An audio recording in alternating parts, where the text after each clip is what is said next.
If you have opened your grocery app lately or checked your rent renewal notice or just looked at your utility bill and felt that gut punch of realization, wait a minute, why is everything so expensive? I want you to know something right now. You are not imagining it. Not at all.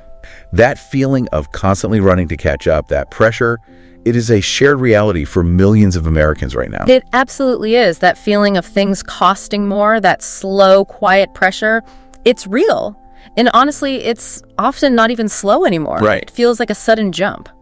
Welcome back to the Deep Dive. Today, we are focusing entirely on that intense financial reality, surviving rising costs and inflation. Yeah. Our mission for this deep dive is, it's really crucial. We are not going to deliver a macroeconomics lecture about the Federal Reserve or, dissect global supply chains. No jargon. No jargon. Those are certainly the root causes. Yeah. We're having a real-life tactical conversation focused strictly on what you, the listener, can still control when the world feels like it's squeezing your finances. We're stripping away all of that noise and focusing intensely on action and agency. Exactly. We need to move the needle from I feel helpless to I have 2 specific things I can do this week. And to guide us through this, we have someone who understands this struggle intimately. They're a renowned consumer finance educator, but their real perspective comes from the trenches. That's where it counts. Before this, they were a bank branch manager in a community where most people were living paycheck to paycheck. They've seen this struggle from both sides. Both sides, yeah. The institutional side, the policies and the hardship programs, and the human side of managing working class finances and stretching every single dollar. Thank you. I feel like this conversation is it's dominating everyone's internal monologue right now. It really is. Every time I speak to someone, the core question is, I'm not doing anything wildly different than last year, but my money just doesn't go as far. What am I doing wrong? And I am so glad you brought that up right away, because that leads to the crucial point of internalized shame. It's huge. Many listeners internalize rising costs as a personal failure. They think, I used to be fine, now I'm struggling, I must just be bad with money. And that shame, it can be paralyzing. We have to reject that immediately. Okay. Yes, some people need better systems, absolutely, and we will get into those tactical systems. But for the vast majority of people who were already pretty good with money and are still feeling the squeeze, the answer is often, you're not doing anything wrong. The system changed. The game changed. The game changed. When costs for housing, essential insurance, and food outpace wage growth by massive percentages, the squeeze is inevitable. Right. We need to start from that honest baseline. This is a structural problem that requires tactical individual responses. So let's start there. Stripping away the jargon. We hear about the Consumer Price Index. We hear about the Federal Reserve's 2% target. Right. All these big terms. When economists talk about inflation or cost of living, what does that actually mean to a normal person trying to pay their bills today? Simply put, inflation means that overall, the price of the general basket of goods goes up over time. The same stuff, more money. Exactly. If you buy the exact same products this year as last year, it costs more money. Same rent, same car insurance, same services, more money. Right. It's not about just one local store being greedy. It's a general, sustained rise in the cost of living. But here's the nuance. Okay. The government's official inflation number, that overall CPI number, it often doesn't feel real to the average person. Why not? If they say inflation is 5%, but my rent went up 15%, that 5% feels like a lie. Because the official CPI includes things you may not buy often, like, airplanes or televisions. Things I don't put in my shopping cart. Exactly. And prices for those might be flat or even dropping slightly. But the inflation you experience every single day, what we could call necessity inflation, for housing, groceries, utilities, and insurance, that is often far, far higher than the official rate. So that's why the number feels so disconnected from reality. That's why the 5% number feels irrelevant when the price of basic bread and milk has jumped 20%. I think the best analogy for inflation I've heard, and I love this, is that it's like a slow, silent subscription fee on absolutely everything you buy and use. That's a great way to put it. But in the last couple of years, that subscription fee didn't just go up by $1, it went up by $10, and you can't cancel it. You can't cancel it. Exactly. It's this quiet, invisible pressure that works constantly to make your existing paycheck feel smaller, even if the actual number on your pay stub hasn't changed. Yeah. We call that the reduction of purchasing power. $1,000 last year could buy X amount of goods. $1,000 this year buys X minus Y. And that Y is the stress factor. That is the stress factor. And that's where the psychological cost really hits, isn't it? Mm-hmm. It's the mental burden of comparison to before. Oh, constantly. You go to the store and think, I used to spend $60 on this exact basket of groceries, and now it's $95 and I'm buying the same stuff. I didn't suddenly start eating gold. Right. The psychological tax is heavy because it requires constant recalculation and, frankly, disappointment. Yeah. If your income did not rise by that same percentage increase in necessity costs, the squeeze is inevitable. You are seeing a shrinking of your purchasing power in real time, and that friction, it appears every time you open your wallet. So we have to establish a balance here. We need honesty acknowledging that costs for housing, food, and basics have dramatically increased, and it is not your imagination. A crucial first step. But then we immediately have to pivot to agency focusing on the levers listeners still have control over. Absolutely. You must have both honesty and agency. We are not pretending everything is fine, but we also won't sit here and say, yep, everything is bad, feel helpless. Right, that's useless. That's not productive. We need to identify those small, tangible levers we can pull right now. Okay, let's do that split right now. Let's start with the big, giant wall of things you cannot control as an individual listener. When someone is staring at their high rent, their student loan interest rate, or their ridiculous gas bill, what are the external forces that are simply outside of their sphere of influence? We'll start with the can't control pile just to validate that feeling of pushing against a huge machine. Yeah, let's get it out there. As an individual, you cannot control the Federal Reserve's interest rate decisions, which impact mortgages and credit card rates. Can't do anything about that. You can't control what your landlord's overall operating costs are and how that influences your rent renewal notice. Nope. You can't control global events, conflicts, or weather patterns that might affect gas prices or international food supply chains. Definitely not. You also can't control what your health insurance company decides to set your premium at next year. That often feels like a non-negotiable tax. It really does. And finally, you can't control on your own how massive corporations set their prices for groceries, utilities, and necessities. So if you feel like you are struggling against systemic forces, that is because you are. These are large-scale issues that no amount of personal discipline can solve on their own. Precisely. None of this is your fault as an individual consumer. But, and here is the necessary challenge. The pivot. Recognizing where you are powerless allows you to focus all your energy on the areas where you do have influence. I appreciate that focus. But let me introduce a point of friction because this is where the dialogue often breaks down. Okay. While I agree these external forces are huge, isn't there a risk that listeners use this can't control list as an excuse to avoid hard choices? That's a crucial question. How do we balance genuine validation of the struggle with the demand for necessary personal discipline? The balance is in the action. Systemic problems require systemic solutions, but those, they take time. A lot of time. Personal agency is about immediate damage control. We aren't asking you to solve inflation. Right. We are asking you to maximize the few small levers you have to stabilize your immediate environment. It's about defense. It's about defense. The goal is to move from being reactive and panicked to being strategic and disciplined about the constraints we face. It's about minimizing the impact of the things we can't control by ruthlessly managing the things we can. Okay, let's talk about the practical can control pile, the levers of agency you still possess today. These are practical, tangible things you can start right now. Let's hear them. You can control how you prioritize which bills get paid first when your money doesn't cover all obligations. That's triage. Right. You control how you adjust spending in flexible categories when your fixed costs, like rent, rise unexpectedly. You control the timing and tone of communication with companies if you can't meet a payment, and doing this early is vital. We're going to get into that. You control whether or not you start looking for paths to slightly increase your income over the next 6 to 12 months.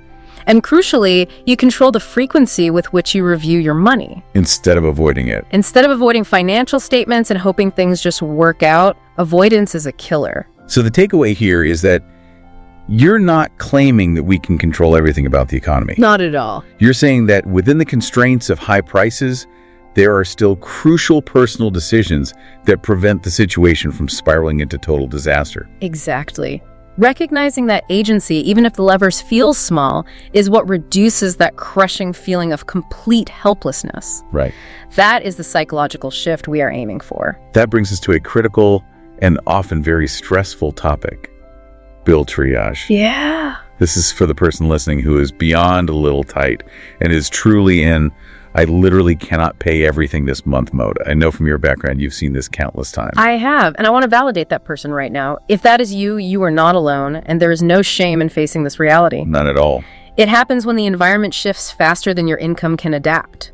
When income genuinely doesn't cover all essential obligations, rent, utilities, food, debt minimums, you need a clear, established logic. A system. A system. We are prioritizing survival and function. When facing that immediate crisis, where does someone start? What is the established priority order for keeping the lights on in your life? The logic is always keeping the lights on, both literally and metaphorically. I like that. We have a general priority order that helps prevent the situation from becoming immediately catastrophic. Number 1, housing. Top of the list. Top of the list. This is rent or mortgage. It must be at the top. Why? Because losing your housing through eviction or foreclosure creates a cascade failure. It makes everything else fall apart. It makes every single other problem, like finding a job, paying debt, or keeping custody of children, 10 times harder and more expensive. If you have to choose, you protect your roof first. Protect the foundation first. That makes perfect sense. What's number 2? Number 2, essential utilities. This means power, gas, and water. These are directly related to safety and habitability. Can't function without those. You can't. We also include basic internet and phone service here, but only if they are absolutely required for maintaining your income. So if you need it to get job calls or work from home? Exactly. You can often pause or downgrade TV packages, but the core utilities keep you safe and functioning. Okay, number 3. Number 3, basic food. This means essential groceries cooked at home. When we say basic, we mean sustained nutrition. Not fancy stuff. Not fancy stuff. You must ensure the family is fed. This explicitly means cutting back aggressively on non-essential dining, delivery, or expensive convenience food. And number 4. Number 4, transportation. This includes essential car payments, gas, bus passes, or minimal insurance required to operate legally. Because you have to get to work. If you lose the ability to get to work or school, you risk losing your income entirely, which guarantees that next month will be worse. That's a vicious cycle. In many parts of the U.S., losing the ability to drive means losing the ability to earn. It's that simple. Okay, so that's the top 4. What's number 5? And number 5, minimum debt payments. This includes credit cards, personal loans, student loans. The goal here is to at least aim for the minimums. Just stay current. Just stay current. We want to avoid default collections and severe lasting credit damage. If you have to skip something, this is where you start. But you must move quickly to communicate with the creditors if you do. So the core concept is protect your ability to live and work before protecting your credit history. That's it. Skipping a debt payment is bad, but losing your apartment is immediately catastrophic. Exactly. You are in triage mode. You are prioritizing survival and function. Now, a tactical note on rent. Okay. If you can only pay half the rent on time, you contact the landlord immediately, offer the half, and give a specific date for the remaining payment. Don't just go silent. Never. Paying something and communicating is always better than paying nothing and going silent. And what about the non-essentials? We've touched on subscriptions, but where do things like gym memberships or discretionary lifestyle expenses fall in this crisis mode? They belong in the lowest priority pile. You are allowed to acknowledge that inflation has forced you into a temporary emergency budget for a while. It's not forever. It's not forever. You don't have to cancel everything for good, but once you've secured housing, utilities, food, and transportation, you look at everything else, subscriptions, gym, excessive lifestyle spending, and you ruthlessly ask, what can go for now? Yeah. This isn't moralizing, it's maximizing scarce cash flow to protect your future. That links directly back to the can control pile, specifically communication. Yes. I think there is a genuine fear of making that call, isn't there? People are worried they will be judged or rejected. There is massive fear and shame tied up in that call, but I saw this mistake constantly. People go silent. They just hide. They stop opening mail, they ignore calls, they wait until collections or cutoffs begin. By then, their options were far worse and they'd accumulated fees. So the biggest mistake is ghosting the bills. Absolutely. What are the actionable steps to take when a listener knows trouble is coming or immediately after it hits? Call early. If you know you are going to have trouble, you must contact the company before the bill is overdue or as soon as you realize the problem. Be proactive. Be proactive. And crucially, approach the conversation not as a plea for charity, but as a proactive commitment to finding a solution. Okay, so what do you say? Let's start with utility company. For utility companies, you call and use empathetic but direct language. Give me the script. Hey, I'm going through a tough month and I am committed to paying this bill. Can you walk me through the payment plans or assistance programs I can qualify for? I want to avoid a service interruption. And you mentioned asking about specific programs. Yes. Ask specifically about LIHEAP, LIHEAP, the Low Income Home Energy Assistance Program, or local government funds. The representative may not offer them unless you ask. And what if they've already missed a payment? Is it too late? No. Even then, call immediately. You still have options, often called catch-up plans, where they spread the missed balance over 3 or 4 subsequent months. Okay. Silence guarantees shut-off. Communication at least gives you a fighting chance. Okay, what about credit card companies? For credit card companies, you inquire about hardship programs or forbearance. Call them and say, I'm struggling to make the full payment this month due to rising necessity costs. I want to avoid late fees. Is there a hardship program that offers a temporarily reduced minimum payment? Or what else? Or perhaps a due date I can permanently move to better align with my pay cycle. In my experience, even moving a due date by a week can prevent a late fee if the pay cycle just doesn't align with the bill cycle. It's huge. It's a game changer for some people, and it's a completely reasonable request. And what about forbearance? You mentioned that. For credit cards, some lenders offer forbearance pausing payments temporarily, but that usually impacts your credit score. More often, they will reduce your interest rate temporarily to keep you paying the minimum. Got it. And the trickiest one, landlords. For landlords or property managers, if it is safe to communicate with them and you know your situation best, you can discuss potential flexibility. What does that sound like? I may be short $6 this month, but I will have it on this specific date. Can we arrange a temporary partial payment plan? Be specific, professional, and don't make promises you can't keep. We have to manage expectations here. You're not saying they will always agree, especially landlords. No, absolutely not. But the odds of getting some kind of help, flexibility, or access to an unadvertised hardship program are way higher if you contact them early. Unadvertised programs. Many utilities and lenders have these programs, forbearance, rate reductions, payment plans, but they aren't loudly advertised. You must ask. Right. If you are already in collections, that's a different conversation, but early communication is key to preventing that stage. And that leads to a psychological win, right? You took control of a scary situation instead of letting the bill dictate your anxiety level. Exactly. Silence guarantees fees, shutoffs, collections, and credit damage. Communicating early and paying something, even if it's just a partial payment, is almost always better than disappearing. Let's get into the day-to-day battle, the grocery store. Yeah. Everyone feels the brutality here. Groceries are truly eating people's wallets, and this is where shame hits hardest. Because feeding your family feels like a non-negotiable personal responsibility. They are. The price inflation in groceries has been relentless. The goal here is inflation defense that works for the tired person. Yes. Not turning everyone into a full-time coupon warrior who spends 8 hours clipping every week.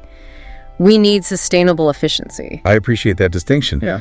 We don't have the energy for a second job dedicated to coupon clipping. No one does. What are the 3 simple, sustainable shifts you recommend? 1, plan fewer meals. 2, build a cheap meals list. And 3, lean heavily on store brands and the unit price. Let's unpack the first one. Yeah. Plan fewer meals. I think people equate meal planning with cooking something unique and exciting every night. And that's exhausting and expensive. It is. Because it often requires buying unique, perishable ingredients you won't use again that week. In an inflation world, you are aiming for boring efficiency and ingredient repetition. So, not 7 different recipes. No. You pick 3 to 5 main dinners for the week and maximize leftovers and ingredient overlaps. Can you give an example? For example, instead of buying special chicken pies for one night and ground beef for another, you buy a large pack of ground turkey or beef. Okay. Monday is chili. Tuesday is tacos using the chili leftovers. Wednesday is ground beef and pasta sauce. Thursday is leftovers. You maximize volume and minimize waste. That's practical because it reduces food waste, which is essentially throwing money away, and the need for expensive specialty ingredients. Absolutely. The second shift is the cheap meals list. Tell me about that. Maintain a list of 5 to 10 meals that meet 3 criteria. They are cheap, they are easy, 30 minutes or less, and everybody in the house will eat them without drama. Without drama is key. It is. Put that list on the fridge. When you are stressed and tired, you are less likely to fall back on expensive $40 delivery if you have an immediate simple answer like breakfast for dinner or rice and beans template. The default needs to be cheap and easy, not expensive and easy. Exactly. The third shift, lean heavily on store brands and basics. For staples like beans, rice, pasta, oats, flour, and frozen vegetables. The building blocks. The store brand is often produced in the exact same facility as the name brand, just with different packaging. Yeah. They are significantly cheaper, and in a tight budget season, you must prioritize the lower price. And this is where the unit price becomes crucial. That little number on the shelf, tag the price per ounce or price per pound. That is your most powerful ally in the grocery store right now. It's so easy to ignore. It is your tactical advantage. You need to train yourself to ignore the big price tag and look only at the unit price, because packaging size is designed to trick you. Can you give an example of that? For instance, you might see a small box of name brand cereal for $4.99 and a massive bag of store brand cereal for $6.99. The name brand box looks cheaper. Right, on the surface. But when you look at the unit price, the store brand might be 15 cents an ounce, while the cheaper name brand box is 25 cents an ounce. The price difference is manufactured through packaging. You must buy based on the lowest unit price for staples. That's a great, actionable example. Let's quantify the impact. How much difference can these changes realistically make? If a household is spending, say, $600 a month on groceries. Which is not uncommon. Not at all. By simplifying meals, utilizing leftovers, focusing on volume, and leaning hard into those store brands, it is absolutely realistic to shave $50 to $100 off that number monthly. $50 to $100. And if you free up even $50 a month consistently and redirect that toward a high-interest credit card or your emergency fund, that is real, tangible movement. It shifts the trajectory from sinking to stabilizing. Now let's move to the quiet killers. Yeah. The sum total of those small, individual recurring charges that hit your bank account every month. The lifestyle leaks. You call them lifestyle leaks. I think we all have them. Yes, lifestyle leaks. They are insidious because they're often set it and forget it expenses. Right. You don't even see them anymore. Individually, they feel harmless. $7 here, $12 there for an app you barely use, or cloud storage you don't need anymore. But collectively, it adds up. They can easily equal a car payment or a decent portion of a rent payment. They are death by 1,000 small paper cuts in an inflation environment. So walk us through a concrete 3-step audit process for an inflation-era subscription tune-up. How do we do this without feeling like we're giving up all modern convenience? Step 1, pull the raw data. Okay. Pull up your bank or credit card activity for the last month. Don't look at old budgets or spreadsheets. Look at the raw transactions. The real spending. Step 2, the ruthless scan. Scan specifically for recurring charges. It includes streaming, music apps, cloud storage, fitness apps, trials that you forgot to cancel, subscription boxes, or software tools. Write them down in a simple list. And step 3? Step 3, the 30-day rule. For each repeating charge, you ask yourself one very simple, ruthless question. Have I actually used this or derived essential value from this in the last 30 days? That's a good filter. If the answer is no, or once and I barely cared, it is an immediate candidate for cancellation or pausing. That 30-day rule is a great filter. What about those sneaky annual charges? They are easy to forget until the one day they hit and derail your whole month. The annual ambush. Yeah? You need to put those on a separate non-digital list somewhere you check regularly, perhaps in your phone's calendar with a warning 2 weeks out. So you see it coming. If you see an annual charge for $120 for some service, ask if you can pay monthly instead to smooth the cash flow, or better yet, if you can cancel it and find a free or cheaper alternative. Give us a simple example of the potential savings here. Imagine someone has 2 major streaming services they rarely watch, a premium music subscription, a workout app, and cloud storage they got for a student discount but now costs more. That's a pretty common list. That total could easily be $80 to $100 a month. If they keep just one streaming service and the music and downgrade or pause the rest, they've freed up $30 or $40 a month quickly. And this money, crucially, needs to be redirected. You can't just let it get absorbed back into the budget. Absolutely. This is the most important step after canceling. When you cut a $15 subscription, you immediately set up a $15 recurring transfer to your savings account or to your highest interest debt payment. Make it automatic. You have transformed a lifestyle leak into a deliberate, automated safety boost. Let's talk about the big, non-negotiable service expenses. Phone and internet. Simply calling is one lever, but what are some of the deeper, more technical levers people can pull to save money on communication? This is where we get tactical. Firstly, pull your usage data. Know what you're actually using. Are you paying for 5G ultra-wideband when you primarily use Wi-Fi at home? Are you paying for unlimited data but only using 5GB a month? Downgrade your plan based on reality, not perceived need. That makes sense. What's the next level? Secondly, research MVNO's mobile virtual network operators. Okay, what are those? These are smaller carriers like Mint Mobile, Visible, or Google Fi that use the exact same towers, Verizon, T-Mobile, AT&T as the major providers. So the service is the same. The coverage is the same. But because they have lower overhead and less retail infrastructure, their plans are drastically cheaper, sometimes half the cost. Wow. Switching to an MVNO is one of the single biggest savings moves an individual can make without sacrificing coverage. That's a deep dive insight right there. It moves beyond call your provider to change your entire infrastructure. Exactly. Don't be loyal to a telecom company that isn't loyal to you. The savings from switching to an MVNO could easily be $30 to $50 per line per month. I want to address the emotional side of these cuts. The constant advice to cut back makes people feel like they're supposed to live on beans and sadness forever and never have fun again. Right. That feeling of deprivation is a fast track to giving up entirely. It is. You cannot maintain a budget built on misery. It's just not sustainable. So what's the alternative? The focus must shift from unconscious cutting to intentional luxury. Intentional luxury, I like that. You are intentionally deciding which luxuries to protect because they truly feed your soul or maintain vital relationships, versus unconsciously saying yes to every single expense that comes along. Give us an example of how to implement intentional luxury, maybe a personal anecdote from your own experience or from clients you've seen succeed. Certainly. When I was saving aggressively during a high-cost period in my life, I cut almost all convenience spending. But I knew that if I cut my Saturday morning ritual, getting one specific high-quality coffee and spending 30 minutes reading alone, I would become miserable and fail my budget entirely. Right. So I protected the $5 coffee ritual, which cost $20 a month, while eliminating $300 a month in lunch delivery, impulse shopping, and dining out. So you chose your joy. I chose my joy. The point is protecting the thing that offers the highest emotional return on investment while ruthlessly cutting the low ROI unconscious spending. You are designing your cuts rather than letting the financial pressure randomly eliminate joy. So designing the budget to prioritize joy rather than just banning it. Exactly.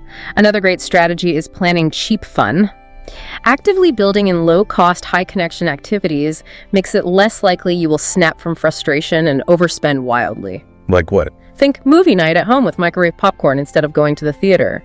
A picnic at a park instead of a fancy brunch. And what if someone is trying to save, but they look at their friend group and realize all their social events revolve around expensive dinners or drinks? Yeah. How do you pivot that without losing friends? You have to host, or you have to suggest the cheaper alternative. Be the one to make the plan. Yes. Be honest, but make it about the activity, not the poverty. Say, hey, things are tight for me right now, but I still want to see you.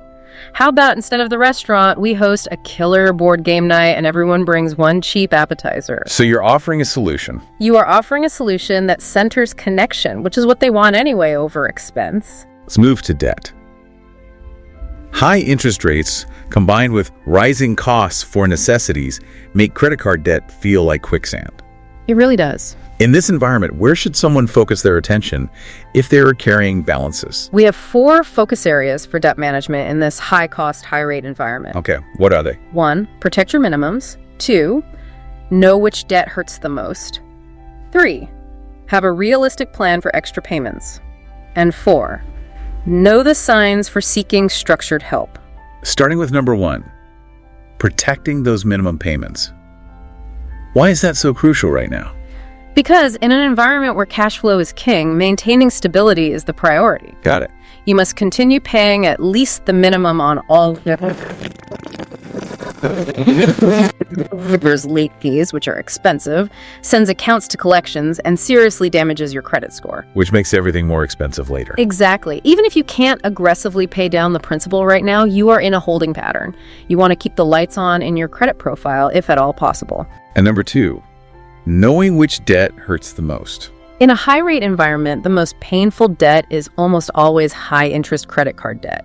We are talking 24% or 28% APR. That's brutal. This is the difference between a nominal interest rate, the APR, and the effective interest rate, which includes compounding and fees. That debt silently charges you a massive amount every single month you carry a balance. So you have to attack that one first. You need to identify that most expensive debt because that is the debt you target first when you free up those extra dollars. This is where we need to discuss debt payoff strategies, avalanche versus snowball. How does a listener choose which approach is best when they are already exhausted?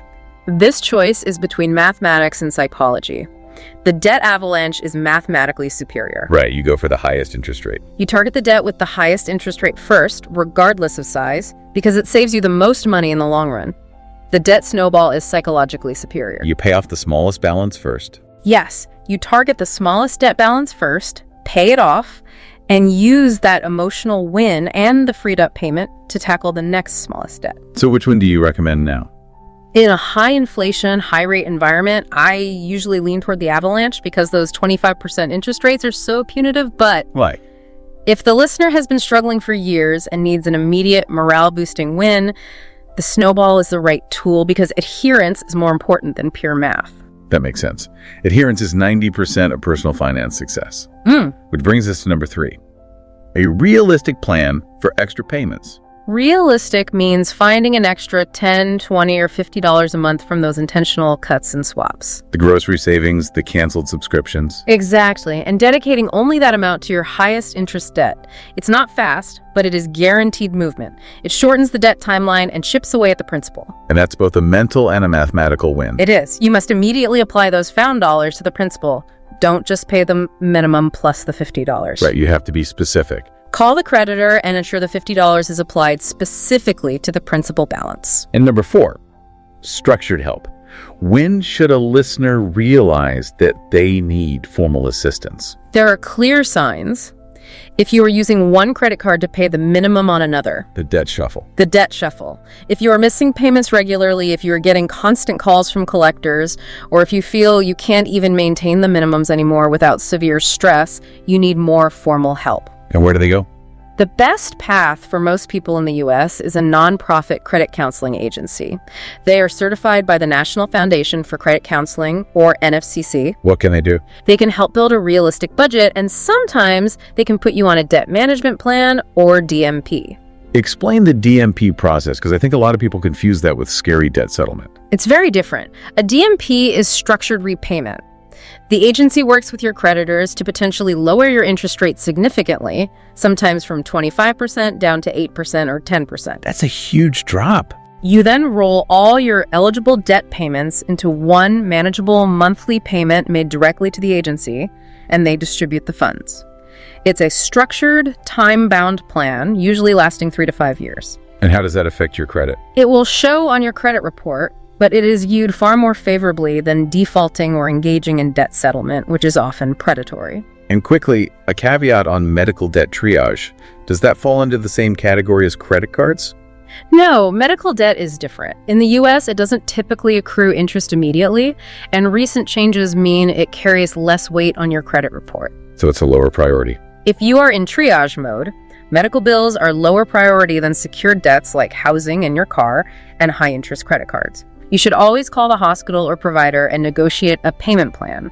They are often willing to accept very small, interest-free payments over a long period. You mentioned that small moves matter. Yeah. But when you look at the scale of inflation, it's easy for listeners to think, is canceling one app and buying store-brand rice really enough? I get that. Let's address that doubt directly. It's a completely fair doubt. No single move that you make will undo the entire economy. That's the honest part. But here is the critical insight. Worth it? A series of small, consistent moves is the difference between sliding deeper into the hole every single month versus staying level or slowly climbing out. So it's about trajectory. It's about trajectory. We are aiming for the difference between a 25% credit card interest rate and paying down the principal by $1,000 a year. Let's put the map to it with an illustration to show how these small efforts build momentum. Absolutely. Let's revisit the changes we just discussed over a 3-month period. Imagine someone performs a subscription audit and frees up $30 a month. Okay. They adjust their groceries using a cheap meals list and store brands, freeing up $50 a month on average. Right. They switch to an MVNO for their phone, saving $25 a month. That combined effort results in $105 a month freed up. And what do they do with that? If that $100 a month is consistently directed toward either their high-interest card or their emergency cushion over a year, that is $1,260, they have deliberately redirected from inflation wins to my family is safer. That's a powerful number. That money hasn't just been saved. It's been weaponized against their highest cost debt or used to build a stability cushion. And that $1,260 figure doesn't even account for the reduction in interest charges they're avoiding by paying down that principal faster. Correct. The momentum effect is exponential. In this hard environment, the goal is not nothing. I like that. We are aiming for less chaos, less backwards movement, and more stability. That shift, that momentum, is entirely possible through small, consistent strategic action. We spend a lot of time on defense and cutting, and that is essential. But you can't cut forever. You can't. You hit a finite limit to how small you can make your life before it severely affects your mental and physical health. So we must flip the script and focus on the income side of the equation. That's right. Cutting back cannot be the only long-term move. At some point, the only way to get ahead of rising costs is to generate more income. It's a two-sided equation. And while it feels scary and not always quick, even small moves here can change your trajectory over time. Let's approach this practically. What are the 3 main paths a listener should explore to increase their income in this environment? We categorize them as 1, getting more from your current job. Come on. 2, finding a better paying job, which is the long game. Right. And 3, adding a small, realistic side income, the buffer. Starting with path 1, getting more from the current job. This is where most people freeze due to the dreaded asking for a raise conversation. And inflation is the exact reason why that conversation is necessary. How so? If your costs are rising every year and your pay isn't, your real income is actually declining. If you haven't received a raise that at least matches the rate of necessity inflation, you have effectively taken a pay cut. That's a powerful way to frame it. This path includes asking for a raise, especially if your responsibilities have grown over the last year. It also means asking about opportunities for overtime, extra shifts, or project-based bonuses. And looking for internal growth. Yes.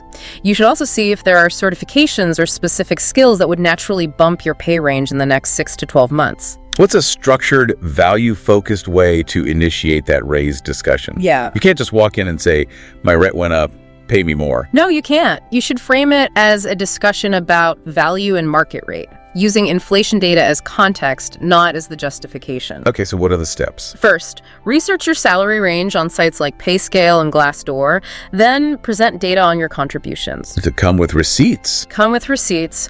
Start by saying something like, I'd love to set up some time to talk about my role in compensation. Over the last year, I've taken on XYZ responsibilities and delivered described results that save the company time or money.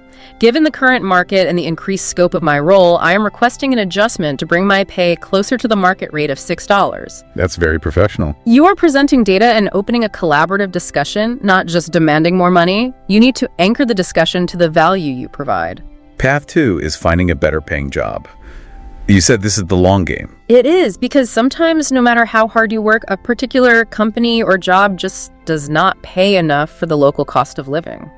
It's a hard truth. In that scenario, switching roles or employers is often one of the most powerful moves you can make. The average raise for staying put is often 3.75%. The average raise for switching jobs is often 10-20%. That's a huge difference. It is.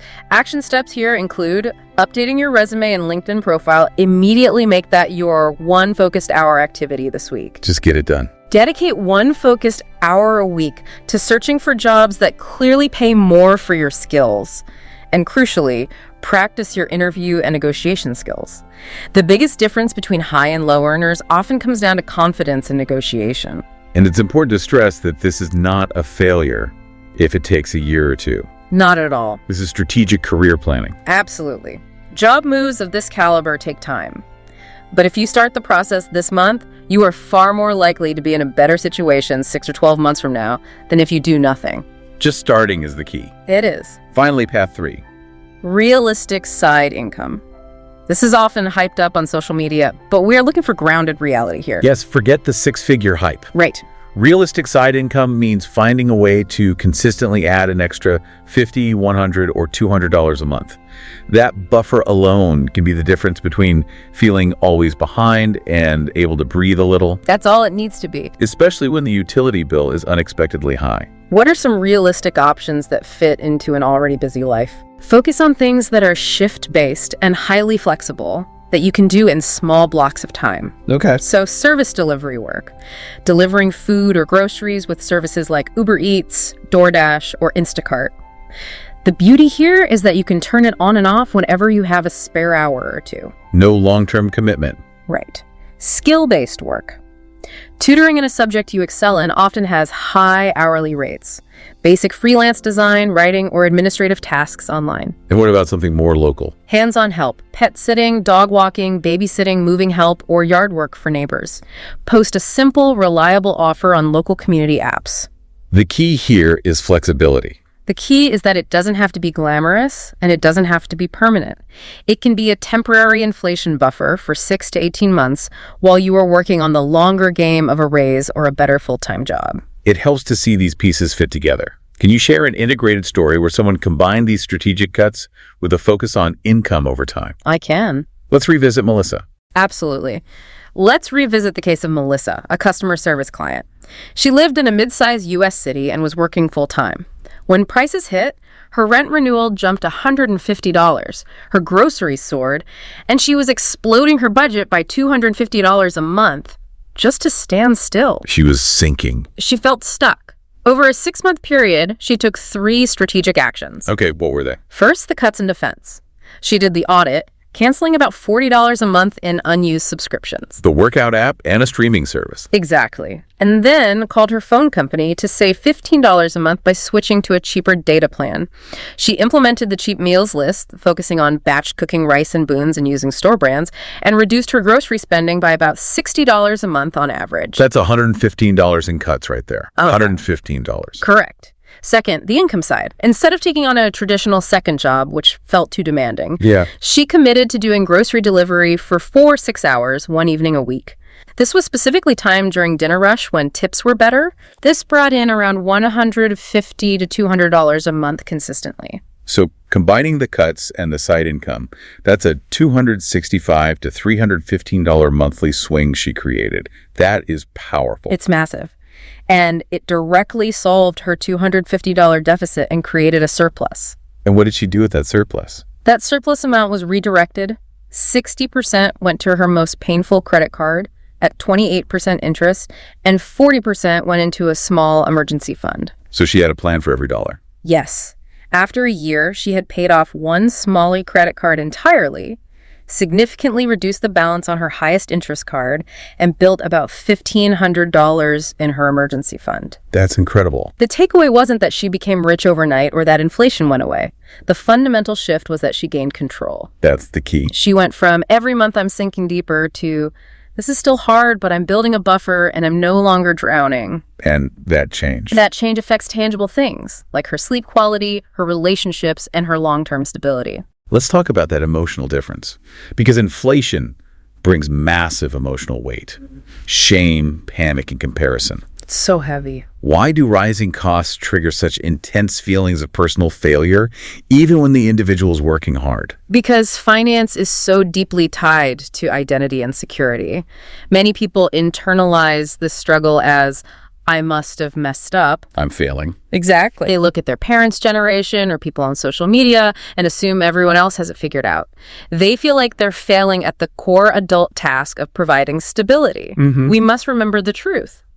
The environment changed, not the individual's worth. Say that again. The environment changed, not your worth. If rent, food, and insurance costs went up several $100s a month and your income didn't match that, you didn't suddenly become lazy or reckless. No. You got caught in a cost of living squeeze. Acknowledging the weight of that financial scarcity, the cognitive burden of always calculating every purchase, is the first step to managing the stress. So how do we cope and take action without drowning in shame? 3 strategies are key. 1, separate the mistake from the identity. Got it. Distinguish between, I overspent on takeout last month, I can adjust that, which is a changeable action. Right. And I am terrible with money and will never get this right, which is a stuck identity. The first allows movement. The second paralyzes you. Your worth is not your bank balance. It's not. What's number 2? 2, focus on small wins. You must acknowledge and celebrate tiny, consistent wins, even if they feel insignificant. Every little bit counts. If you call one company and get a fee waived, cancel one subscription, or put $10 into savings, that is a win. Do not dismiss those small victories by saying it's not enough to matter. It matters. It matters because it builds momentum and reinforces that feeling of agency. And the third strategy? And 3, you must talk to someone. Suffering alone makes the financial stress much louder and more intense. It really does. Talk to a partner, a trusted friend, or a financial counselor. Saying out loud, I'm having a hard time with these rising costs and I'm stressed, relieves some of the pressure you are carrying and makes the problem a collaborative one, not a solo burden. Quick lightning round of questions listeners might be holding on to right now. Let's do. Question 1. Does struggling when things get more expensive mean I'm bad with money? No. It means you're living in a high-cost environment where wages have not kept up with prices. Better habits can help, but struggling in this climate does not make you morally or personally defective. You are not broken. You are not broken. Question 2. I feel like fixing this will take forever. Why should I even start now? Because a year will pass anyway. That's true. Starting now guarantees that you will be in a slightly more stable place 6 or 12 months from now than if you do nothing. Your effort matters even if the progress is slow. Momentum is built by consistency, not speed. And question 3. I'm embarrassed to talk to my partner or family about how tight things really are. What should I say? Start small and honest. What does that sound like? Hey, I've been really stressed about money with prices going up, and I don't want to carry this alone anymore. My goal is to reduce stress and get strategic. Can we look at things together and see what adjustments we can make as a team just for the next hour? That feels manageable. You don't need a perfect plan. You just need to initiate the conversation as a team effort. Let's bring it all home with the core takeaways. If a listener remembers nothing else from this deep dive, what are the 7 most critical points for surviving inflation? 1, validation. Everything truly is more expensive, especially necessities. You are not crazy and you are not alone. Reject the shame. 2, control. You can control bill prioritization, communication with companies, and spending adjustments. Focus your limited energy there and ignore the macro noise. Got it. 3, 3, triage priority. In a crunch, housing, essential utilities, basic food, and transportation come first. Protect the functional foundation of your life. 4, defense. Small strategic changes in groceries, especially by using store brands and focusing on unit pricing, and ruthlessly cutting lifestyle leaks from subscriptions will free up real money over time. Okay. 5, 5, debt focus. Protect your minimum payments to maintain your credit profile and target the highest interest debt, the 25% credit cards, with any extra money you can find, even $20. 6, income. Since you can't cut forever, look for ways to raise your income over the next year, a structured raise request, updating your resume for a better job, or adding realistic, flexible side income. And number 7. 7, emotional. Your stress is valid.